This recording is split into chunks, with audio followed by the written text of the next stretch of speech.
Hello everyone, welcome back to the Coding Game channel. Recently I discovered a small game that I play now all the time on my phone, and like every developer I wondered, could I code a program that plays that for me? So that's exactly what we are going to do today. The game is called Cell Tower. I'll leave a link in the description if you want to play it as well. And the principle is quite simple. We have a grid of letters that we have to group into words. There's only one combination of words that is going to cover the entire grid, and we have to find it. To create a word, we just drag the mouse like this. Here I created morning. The letters are read from left to right and from top to bottom. And once we are happy with the word, we can just enter it and it will be fixed in the playing area. All the words, by the way, are 4 to 8 letters long. Alright, this is the end result. Like in Wordle, you can share the results. Every time you create an incorrect word, it goes up. Every time you create a correct word, it goes to the right. And so it shows me the progress I made during the game. I made a few mistakes that I corrected quickly. So what I want to do now is, well, try to write a program that would solve this for me. There's a few steps. I've thought about it a little, and today we are going to do the implementation, so let's get started. I'm going to use CoderPad to do the implementation. So I'm just typing pad.new in my browser, and it should take us to the sandbox of CoderPad, which is very nifty because there's a fully running environment in pretty much any language you want. And well, this is the same editor as CoderPad is using for the live interview product. This one is completely free. You don't even have to have an account. And I just use pad.new all the time when I need a quick code editor for any language I need, because it's all running in the cloud and I don't have to install anything basically. This problem is actually NP complete because it's related to polyomino tiling in the plane. But I think given the constraints of the puzzle, we should find a solution quickly using brute force or some forms of heuristics. First, what I would want to do is to generate all the possible shapes of words. So we need a connected shape of between 4 and 8 cells. So a correct shape for a word is a connected shape with between 4 and 8 cells in that grid. This is actually called a polyomino, and the most famous example is the tetrimino for Tetris. First, we aren't going to bother about the position of the polyominoes. We just want to generate all the different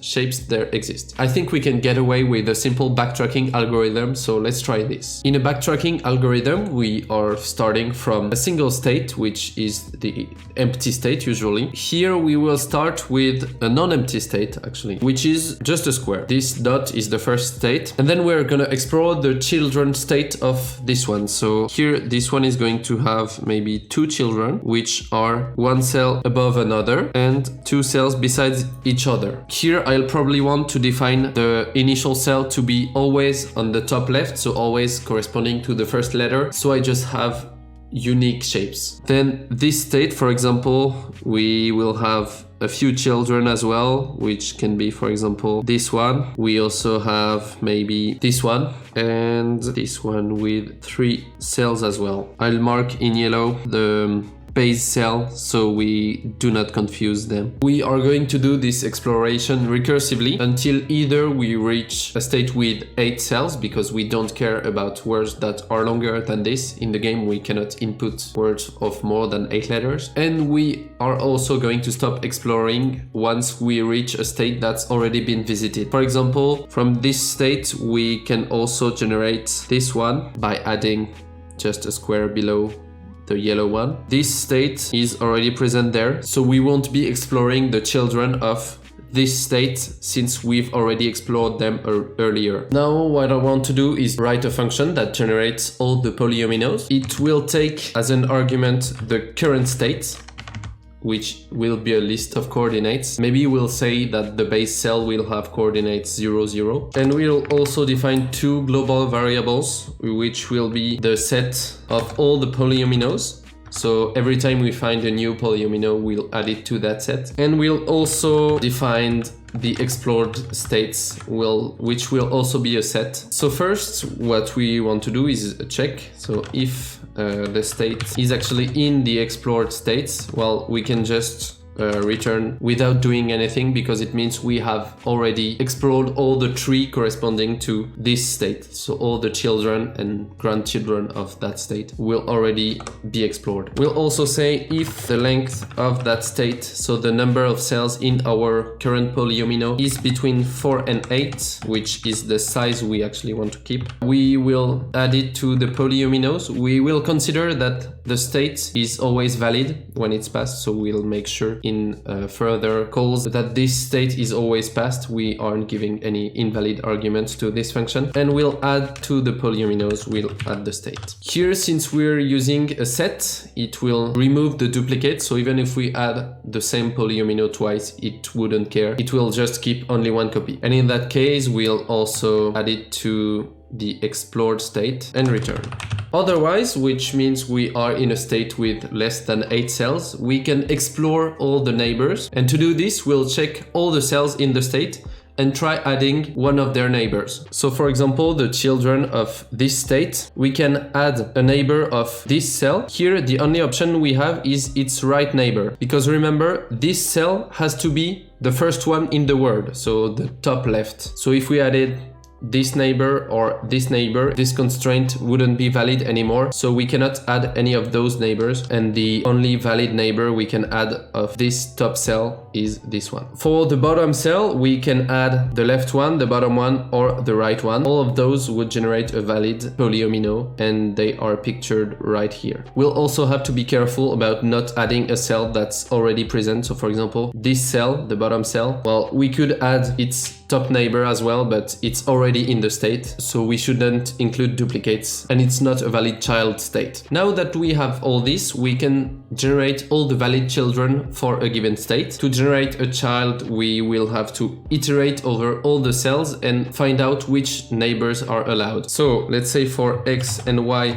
in state. So here we will iterate over all the cells that our state is making up, and we want to check its 4 neighbors. So let's call them for xn and yn, for example, so x neighbor and y neighbor in the following list. So x plus 1 y, x minus 1 y. So here it's going to be the right and the left neighbors of this cell. And for the top one and bottom ones, we can say x y plus 1 and x y minus 1. Those are the 4 neighbors, so we are going to process them in a loop as well to avoid copying the same block 4 times. First, if xn and yn is already in the state, well, we can just skip that, because it would mean adding a cell that's already existing in our state. We also want to make sure that the yellow cell at coordinates 0, 0 is actually the first in the word, which means we cannot add any cells that are on top or to the left of this cell. We still can have cells with negative coordinates. One such cell is displayed here. You can see it will have x equals -1. They still will need to be after the 0, 0 cell in reading order. To implement the reading order, it's actually very simple. It's going to be a sort. We are going to sort all the cells by ascending y value. Then in case of a tie in y value, we'll sort it by x value. To make it simpler, I'll just invert y and x in all the cells I'm processing in my state. Let me show you now how I want to check that the cell we just added doesn't break the second rule of being before 0, 0 in reading order. We're actually going to generate the child state and check that the child state will still have 0, 0 as its first cell. I want to make a tuple here. A tuple is a frozen list. It's going to be easier to store. For example, we cannot have lists stored in the set because lists are immutable, and in Python you cannot store a mutable element in a set or as a dictionary key. So we want to take this, the tuple of the state plus yn xn, which is the new node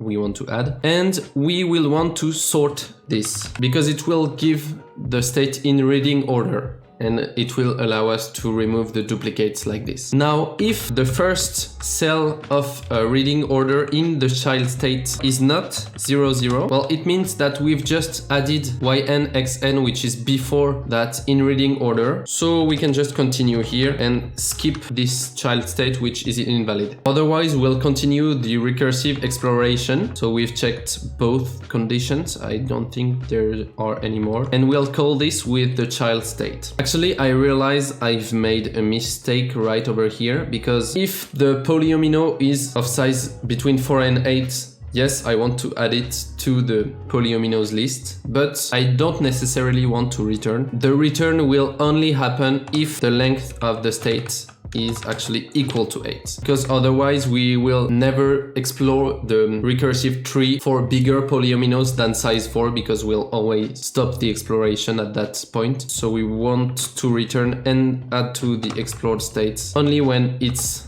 of this size. Finally, what I'd like to do is to add our current state to the explored state. Since we've explored all its children, now it can be marked as being explored, so we don't do duplicate work in further iterations of the algorithm. There may still be quite a few bugs in there, so we'll just check. I will initialize the base state, which is a tuple containing only one element, and this element is the tuple 0, 0. I have to add this comma in Python, otherwise it's just considered as parentheses, but here it's actually a tuple containing a tuple. And then what I want to do is print the length of the polyominoes to find how many of them we got. I have a bug in here because I'm concatenating a tuple with a list, so I'll convert this to a tuple. It's pretty easy fix. Okay, we have 3,000 of them. You can see it run in around a second, maybe less than a second. Just to double check, we'll see on Wikipedia, because there's the number of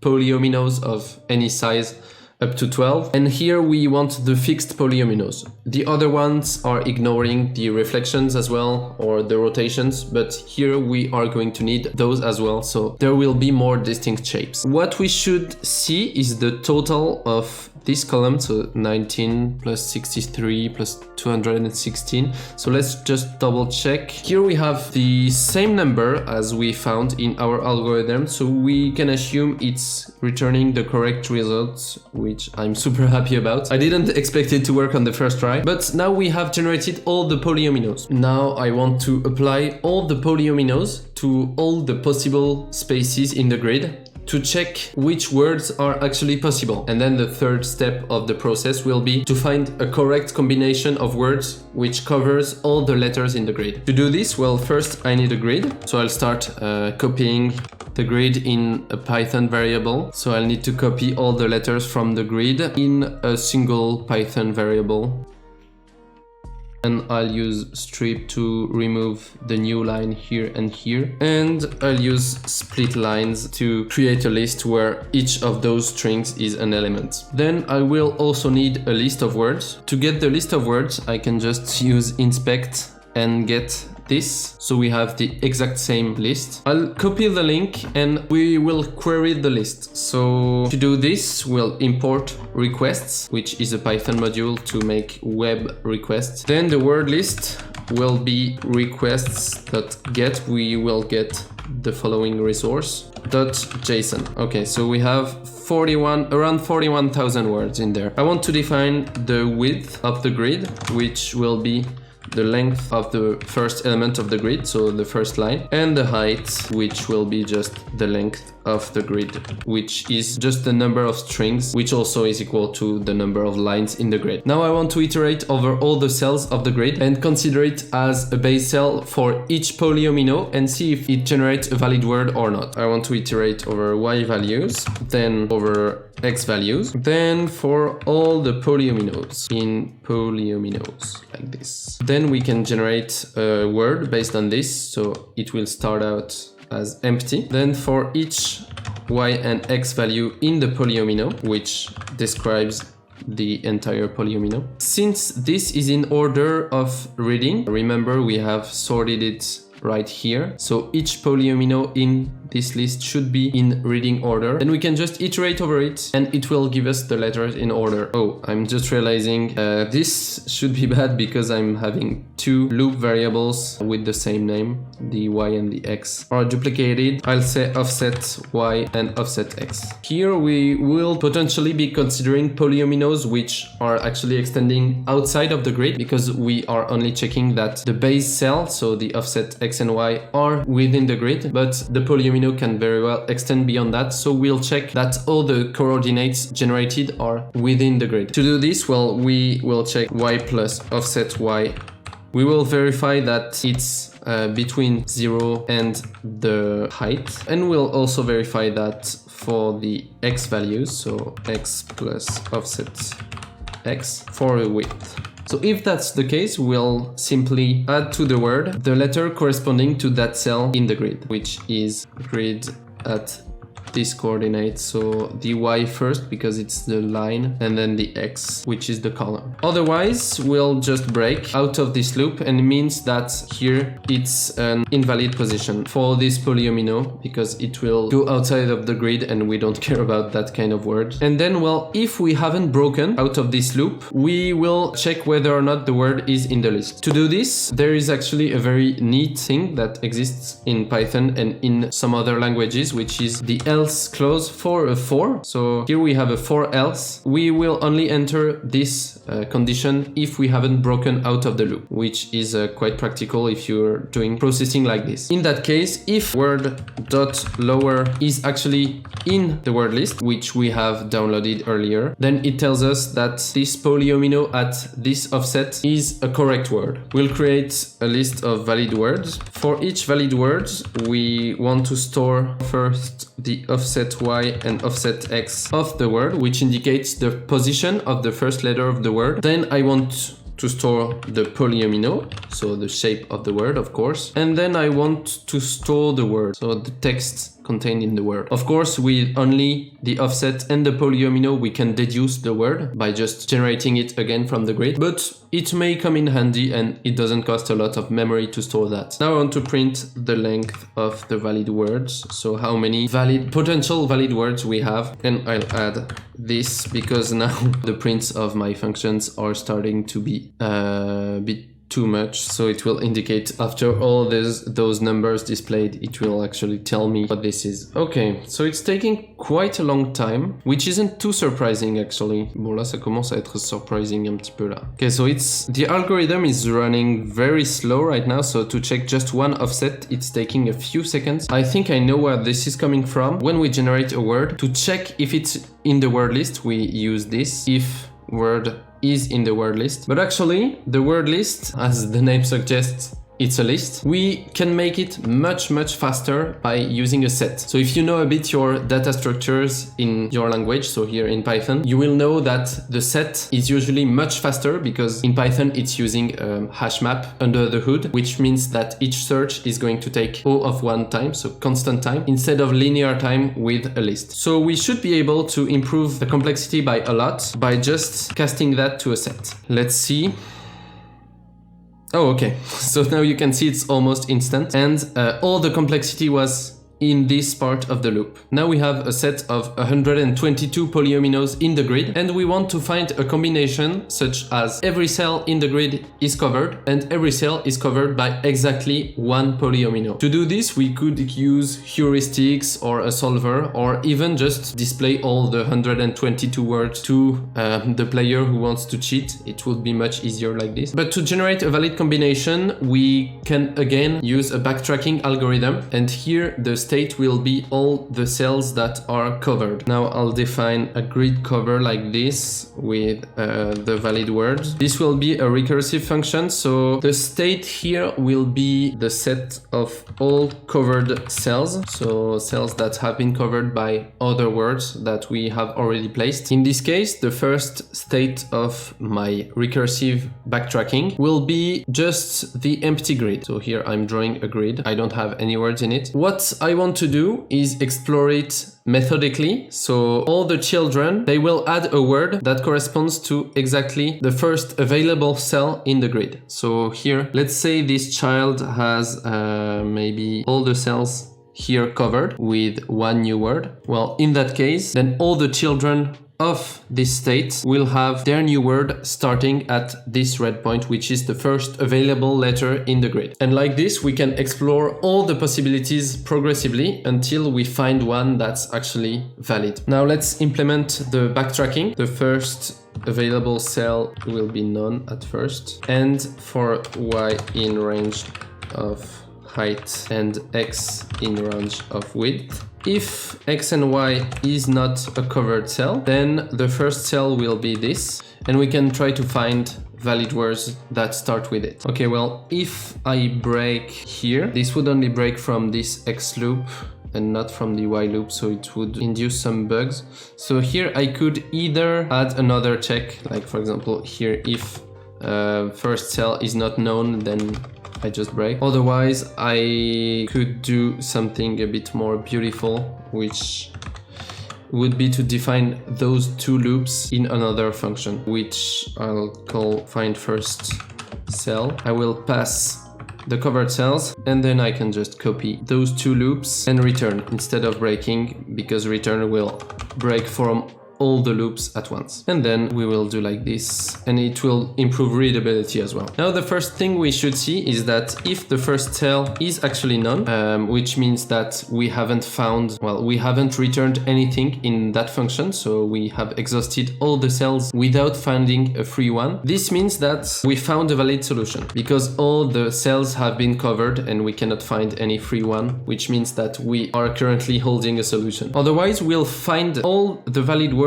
that start with exactly that first cell. So here I will say the base cell of the valid word, then the shape, then the word in valid words, because that's a list right here containing 3 elements here. If the base cell is actually equal to the first cell, so the one we are trying to find a word for, then in that case we can explore the child state that corresponds to this. First, what I want to do is to check that the polyomino is not overlapping with any covered cell. To do this, I'll just generate the coordinates. I'll say y and x is the base cell, and then I'll say for dy and dx in the shape of the word, then generate all the coordinates and see if all the cells of the valid word correspond to only 3 cells, so not any cells that have been covered already. I'll just check like this. So if y plus dy and x plus dx is in the covered cells, it means that the word we're considering is already overlapping a word we selected in our current state of the backtrack, so we have to skip it. We'll do a break, and then I'll do another for else. First we'll update the covered cells, so we want to remove the cells that are in the word we are selecting for the next child state, and I'll actually update it here. So covered cells copy, I'll just copy the set of covered cells because I don't want to modify this variable. I want to create a new one, which is a copy, and then we'll add to this the new coordinate of the point. Now we have the next state, so we can call with a recursive call find grid cover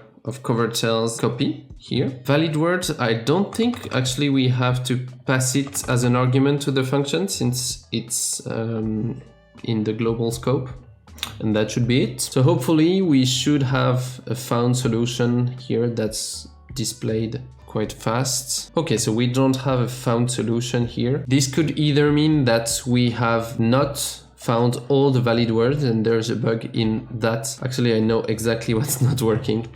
I forgot to call this function, and we'll call it with an empty set at first because we haven't covered any cell. Hopefully this will work now. Okay, I found out what's happening. Right here you can see I have a bug in here. I work in y-x coordinates and not xy. This is a common mistake when working in row column coordinates. Okay, well now it's printing a lot, and I think the process is actually getting killed by the editor because we are printing a lot, but you can see now the exploration is covering way more cells, so we should find a solution quite quickly. Yes, perfect. So we found a solution. This is great. We also verified that there is only one single solution for that grid because we are exploring the entire tree, and this line is only printing once. Now, how do we want to do this? I think actually we want to have a selected words list here, which will be at first an empty list, and then to this list, so selected word copy again. It will be the list of selected words plus the latest word we added to the list, which will be word, and then we can also have the base cell in there so we can have its position. And now when we find a solution, we can say for each word and coordinate in the list of selected words, well, we can just print them actually, and the coordinate of the first letter just in case we are searching for it. Now let's run this and see if it gives me an actual solution. Okay, I can recognize, yes, I can recognize the word I put, so this should be fine. Let's just check it, maybe on a new grid that I didn't do today. Yes, it found a solution almost instantly as well, so here, strings, oh, pretty good. Another good thing is that it's giving me the words in order from top left to bottom right, due to the way we constructed the solution. So here we found concrete. Then we know that the next word that's going to be given in the list is the first available letter, which is this M, and the word is manage. Easy, and we have no mistakes. So, well, now I just want to try to determine the performance of the algorithm. I'm sure there are a lot of ways to improve the performance. For example, if I had chosen C++ instead of Python, it would probably have been much faster. Let's find out how much time it takes to generate all the polyominoes. So here, I'll just call time.time, which is a function that will measure the current timestamp. And then I will print time minus t0, which will give me the difference in seconds between those two times. I will format that in a nice way, maybe 0.3f, which will give me 3 digits after the decimal point. I also want to measure the time it takes to find all the valid words. So I will do the exact same here. Just before printing how many valid words, I'll print the number of seconds, and then with the find grid cover here, I'll do the exact same and see where the algorithm is the fastest. So you can see it takes only 29 milliseconds to generate all the polyominoes shapes. Then finding all the valid words is what takes the longest in the program. It takes around 1 second to try the shape of each polyomino in each spot on the grid and find which words are valid. And then finding a solution is almost instant. It takes only 6 milliseconds, including the time to print the solution. Well, that was a super fun project to make. I hope you enjoyed it as well as I did. If you have another game like this that makes you crazy and you want to find a way to cheat, well, let me know in the comments. I'll read it and maybe this can be a future video. Don't forget to subscribe as well. I know that 90% of the people watching are not subscribed to the channel, and this is super important to keep the channel growing, that you subscribe, enable the notifications if you want as well. And I'll see you next week for another coding interview video that we are working on with my colleague Corbin. Bye bye!